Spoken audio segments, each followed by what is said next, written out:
La plupart des approches vont rester dans une certaine idée de soi ou une idée de la vie sans réellement avoir à descendre à l'intérieur de soi puis en faire l'expérience qui est vivante, qui est réelle puis qui est souvent sensible en fait.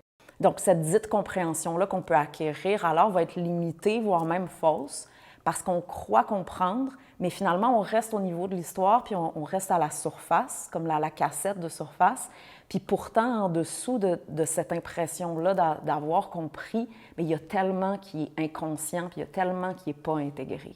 C'est un peu comme l'analogie des vagues de surface dans l'océan versus comme ces tréfonds qui sont généralement inhabités. Et même les approches qui sont basées sur le somatique, qui travaillent avec le corps, vont essayer généralement de réaligner le corps et non de véritablement le rencontrer, de ressentir donc sa réalité, puis de pouvoir intégrer doucement, apprivoiser sa véritable nature, son bagage. À ce moment-là, au-delà de certains relâchements de surface que ça va apporter, mais ça ne va rien changer aux patterns profonds qui nous habitent, puis qui nous ont forgés, qui nous ont moulés.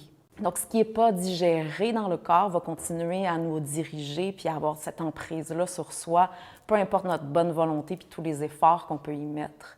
Tant que notre système nerveux reste tendu, reste en surcharge, reste en état d'alerte constante, mais rien finalement peut véritablement s'ancrer.